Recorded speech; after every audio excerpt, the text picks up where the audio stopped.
اللہ تبارک و تعالی نے ارشاد فرمایا، یا ایھا الذین آمنو، اے ایمان والو، توبو، توبہ کرو، اللہ، اللہ کی طرف، توبۃ نصوحا، توبۃ نصوحا۔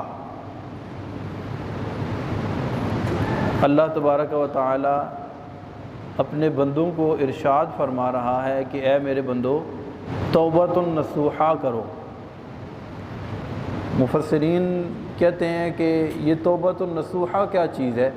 فرمایا توبۃ نصوحا سے مراد ایسی توبہ ہے کہ بندہ توبہ کرنے کے بعد گناہ کی طرف اس کا واپس پلٹ کر جانا ایسا ہی محال ہو جس طرح تھن سے دودھ دویا جائے تو اس کا واپس تھن میں جانا محال ہوتا ہے، اس طرح توبہ کرو۔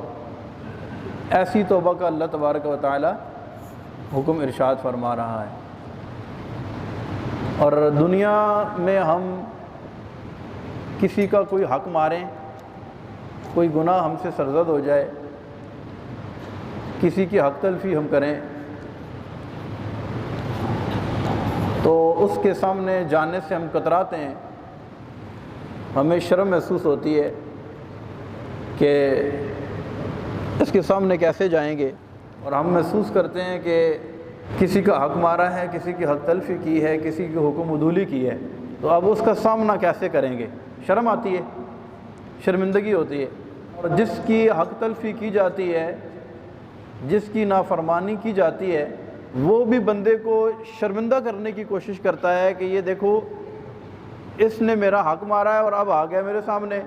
لیکن اللہ تبارک و تعالیٰ کی رحمت کے قربان جائیں کہ اس کا معاملہ ایسا نہیں ہے۔ وہ اس بات کو پسند کرتا ہے کہ کوئی بندہ گناہ کرنے کے بعد اس کی بارگاہ میں آئے اور سچے دل سے توبہ کرے، وہ اس چیز کو پسند کرتا ہے۔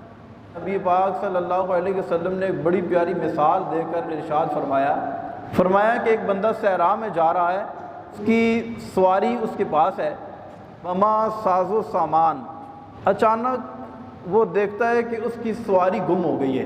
صحرا کے اندر سواری کا گم ہو جانا، اشیاء خرد و نوش کا گم ہو جانا سیدھی سیدھی موت ہے۔ فرمایا کہ اس کی سواری گم ہو گئی، اس نے کافی ادھر ادھر تلاش کیا، اس کو سواری نہ ملی۔ اب اس کو اس بات کا یقین ہو گیا کہ سوائے موت کے اب میرے پاس اور کوئی راستہ نہیں ہے۔ وہ موت کے انتظار میں صحرا کی تپتی ہوئی ریت پر لیٹتا ہے، آنکھیں بند کرتا ہے، اور اچانک وہ آنکھیں کھولتا ہے، کیا دیکھتا ہے کہ اس کی سواری بما ساز و سامان اس کے سامنے کھڑی ہے۔ تو نبی پاک صلی اللہ علیہ وسلم نے ارشاد فرمایا کہ وہ شخص جس کو اپنی موت کا یقین ہو چلا تھا، جب اس نے اپنی سواری کو اپنی آنکھوں کے سامنے اچانک دیکھا تو مارے خوشی کے اس نے یوں کہا، اے اللہ تو میرا بندہ ہے اور میں تیرا رب ہوں۔ کہنا کیا چاہیے تھا؟ کہ تو میرا رب ہے اور میں تیرا، یہ حدیث کے الفاظ ہیں، لیکن اس کی خوشی کا عالم ایسا تھا کہ اس کی زبان اس کے ذہن اور اس کا دل کا ساتھ نہیں دے رہی تھی، اور اس کے الفاظ ہی الٹ ہو گئے۔ کہنا اس نے تھا کہ تو میرا رب ہے، میں تیرا بندہ ہوں، لیکن وہ کیا کہہ گیا کہ تو میرا بندہ ہے، میں تیرا رب ہوں۔ تو نبی پاک صلی اللہ علیہ وسلم نے یہ ایک مثال دے کے ارشاد فرمایا کہ جب کوئی بندہ اللہ تبارک و تعالیٰ کی بارگاہ میں سچے دل سے آ کر توبہ کرتا ہے تو اللہ کو اس بندے سے بھی زیادہ خوشی ہوتی ہے۔ جب بندہ گناہ کرتا ہے نا، چھوٹے جو گناہ ہیں، صغائر جنہیں کہتے ہیں، گناہ صغیرہ، وہ تو ویسے ہی اس کے معاف کر دیے جاتے ہیں۔ جب بندہ وضو کرتا ہے تو اعضائے وضو کے گناہ گر جاتے ہیں، ایک نماز ادا کرتا ہے، دوسری نماز تک کے مابین جتنے گناہ ہیں وہ اس کے معاف ہو جاتے ہیں، ایک جمعے سے لے کر دوسرے جمعے کے درمیان جو گناہ ہوتے ہیں وہ معاف ہو جاتے ہیں، ایک رمضان سے لے کر دوسرے رمضان کے درمیان جو گناہ ہوتے ہیں وہ اس کے معاف ہو جاتے ہیں۔ تو صغیرہ جو گناہ ہیں وہ تو بغیر توبہ کے ویسے ہی معاف ہوتے رہتے ہیں۔ بلکہ ایک حدیث میں یہاں تک آتا ہے کہ جو گناہ کبیرہ ہیں، جب بندہ گناہ کبیرہ سے بچتا ہے، گناہ کبیرہ سے بچنے کی برکت سے اللہ تبارک و تعالیٰ اس کے صغیرہ گناہ ویسے ہی معاف کر دیتا ہے۔ اور آپ کے اور میرے پیارے نبی حضرت محمد مصطفیٰ صلی اللہ علیہ وسلم نے ارشاد فرمایا، التائب من الذنب کمن لا ذنب لہ، فرمایا گناہ سے توبہ کرنے والا ایسا ہے جیسا کہ اس نے گناہ کیا ہی نہیں۔ کہ ایک روایت کے لفظ ہیں کہ جب بندہ توبہ کرتا ہے تو جن ہاتھوں سے اس نے گناہ کیا ہوتا ہے ان ہاتھوں کو وہ گناہ بھلا دیا جاتا ہے نا۔ اليوم نختم علی افواہہم وتکلمنا ایدیہم وتشہد ارجلہم بما کانوا یکسبون، قیامت کے روز یہ ہاتھ گواہی دیں گے، پاؤں گواہی دیں گے، اور منہ پر مہر لگا دی جائے گی۔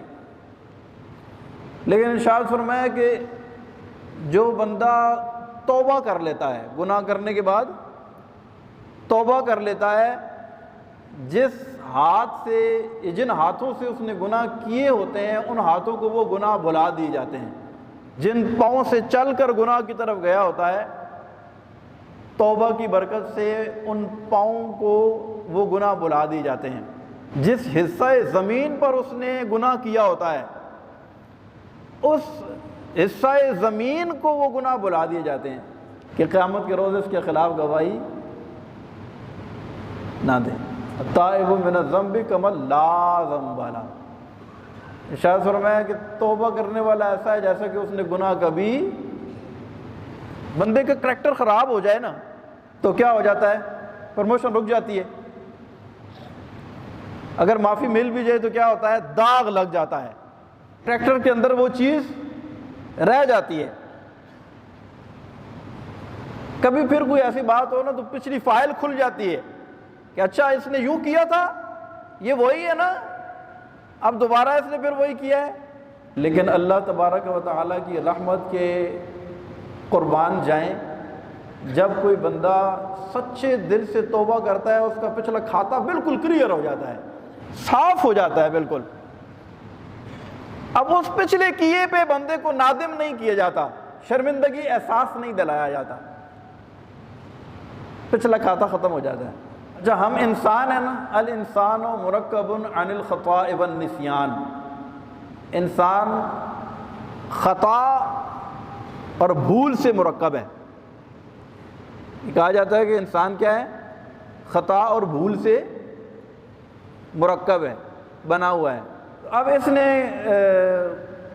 پھر گناہ کرنا ہوتا ہے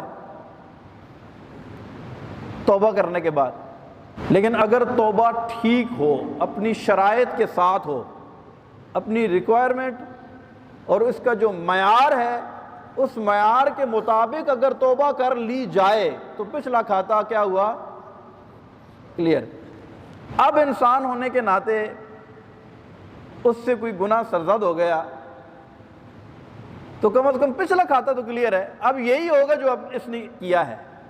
توبہ کرنے میں فائدہ ہی فائدہ ہے، نقصان کا کوئی پہلو نہیں ہے۔ پھر اللہ تبارک و تعالیٰ اپنے توبہ کرنے والے بندے کو پسند فرماتا ہے، خوش ہوتا ہے۔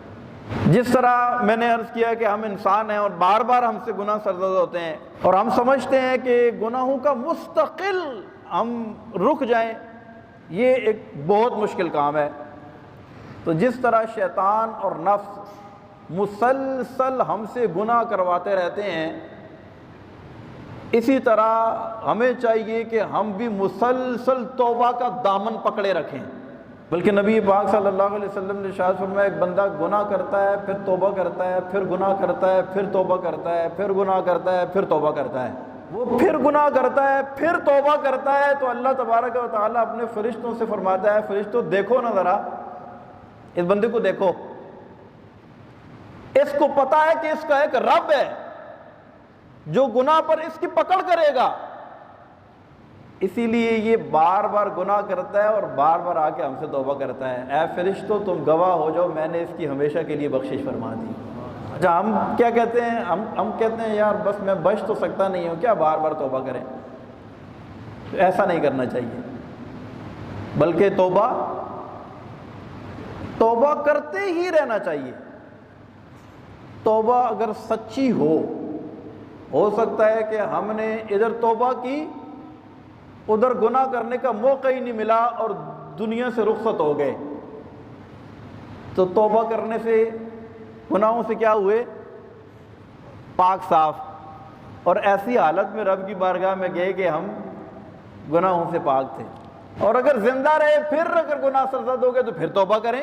ہماری ایک بہت بڑی تعداد ہے جو توبہ سے غفلت کرتی ہے، جبکہ گزشتہ امتوں کے لیے اس طرح توبہ کا موقع فراہم نہیں کیا گیا تھا۔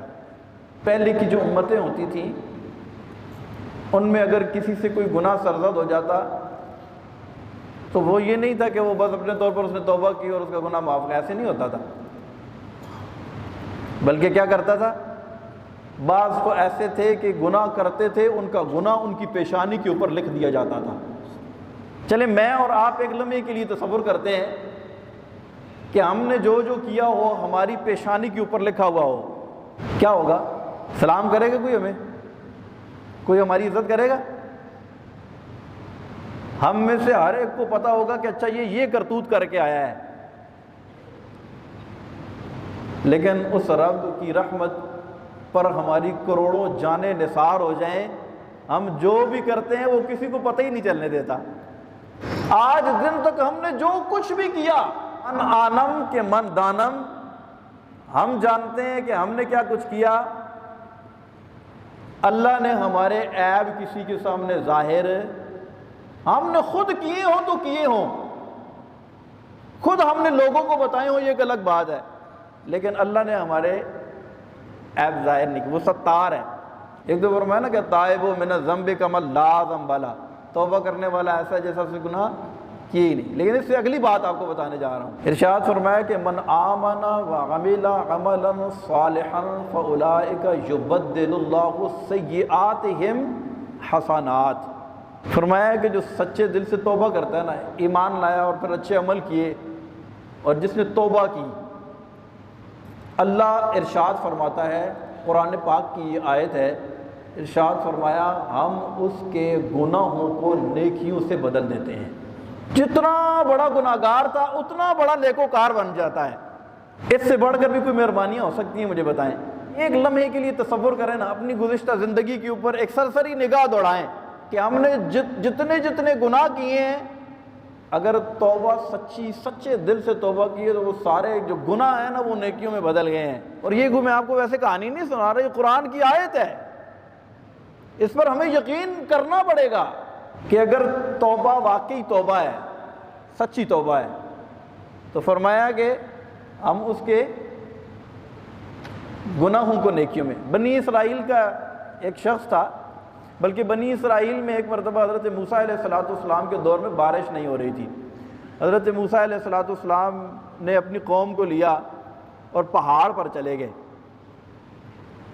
اور جا کر دعا کرنے لگے، مولا بارش کر۔ ارشاد فرمایا کہ بارش نہیں ہوگی کیونکہ اس مجمع کے اندر ایک شخص ایسا بیٹھا ہوا ہے جس کو ہم نے 70 سال کی زندگی دی تھی، 70 سال سارے کے سارے اس نے گناہوں میں گزارے ہیں۔ شرم ہی نہیں آئی اسے حیا نہیں آئی۔ اس گناہگار کی نحوست کی وجہ سے بارش نہیں ہوگی۔ حضرت موسیٰ علیہ السلام کھڑے ہو گئے اور ارشاد فرمایا کہ وہ شخص جس کی 70 سالہ زندگی ہے، اس کی وجہ سے بارش رکی ہوئی ہے، مہربانی کرے وہ یہاں سے اٹھے اور چلا جائے تاکہ دوسرے لوگوں پر بارش برسے۔ اچھا، یہ اعلان کر کے بیٹھے، چند لمحے گزرے کہ چاروں طرف سے گھنگھور کالی گھٹا چھا گئی اور چھم چھم بارش شروع ہو گئی۔ حضرت موسیٰ علیہ السلام بڑے متعجب ہوئے، عرض کرنے لگے، مولا بندہ تو کوٹ کے گیا نہیں ہے، بارش کیسے برسی؟ ارشاد فرمایا کہ اے موسیٰ، پہلے جس کی وجہ سے روک رکھی تھی نا، اب اسی کے صدقے میں سب پر برسائیے۔ کیونکہ جب آپ نے اعلان کیا نا کہ وہ جو بڑا پاپی اور گناہگار ہے، 70 سال سے جو گناہ کر رہا ہے، وہ اٹھ کے چلا جائے، تو وہ شخص جہاں بیٹھا ہوا تھا اس نے اپنے چہرے کو چادر میں چھپا لیا اور کہنے لگا مولا 70 سال سے کسی کو پتہ نہیں تھا، تو جانتا تھا یا میں جانتا تھا؟ اب میں سب کے سامنے اٹھ کے جاؤں گا، کتنی رسوائی ہوگی میرے مالک، تو ستار ہے، تو عیبوں کو چھپانے والا ہے، سب کے سامنے میری رسوائی، میری پردہ پوشی فرما، میرا پردہ چاک ہو جائے گا، مولا تو آج معاف کر، توبہ کرتا ہوں کہ آئندہ گناہ نہیں کروں گا۔ ندامت کے چند آنسوؤں نے یہ کام کیا کہ پہلے سب سے بڑا گناہگار تھا اور اس کی نوست کی وجہ سے بارش روکی ہوئی تھی، اب اللہ تبارک و تعالیٰ نے اس کے سارے گناہوں کو نیکیوں میں بدل کر اتنا نیکوکار بنا دیا، کسی کے صدقے بارش برسا دی۔ بڑا کریم ہے رب، بہت کریم ہے۔ تیری وحشتوں سے اے دل مجھے کیوں نہ آر آئے، تو انہی سے دور بھاگے جنہیں تجھ پہ پیار آئے۔ اس یہاں سے کبھی ہم نے کنارہ نہ کیا، مگر دل آزردہ تو نے ہمارا نہ کیا، ہم نے تو کی جہنم کی بہت تدبیر، مگر تیری رحمت نے گوارا نہ کیا۔ رب کی بارگاہ میں آئیں، توبہ کریں، اس کو منائیں، وہ اتنا پیار کرتا ہے، اتنا پیار کرتا ہے، ہم تصور ہی نہیں کر سکتے۔ اور آج تو عشرہ رحمت کا آخری دن ہے، اور شام سے آخری عشرہ رمضان کا شروع ہونے والا ہے، اور یہ رحمتیں لوٹنے کا مہینہ ہے۔ 10 دن رہ گئے ہیں، پتہ نہیں 10 ہیں یا 9 ہیں۔ بس رب کی بارگاہ میں آئیں۔ ہمارے یہاں اعتکاف کا بھی اہتمام ہے، اگر آپ اعتکاف نہیں بھی بیٹھ رہے، کوشش کریں زیادہ وقت مسجد میں گزاریں، زیادہ وقت کوشش کریں مسجد میں گزاریں، اور رب کو منائیں انشاءاللہ، دیکھیں وہ کتنا کرم کرتا ہے، کتنی مہربانی کرتا ہے۔ رب کی رحمت کے تذکرے انشاءاللہ ہوتے رہیں گے۔ اللہ تبارک و تعالی ہمیں اپنی رحمتوں کا حصار عطا فرمائے۔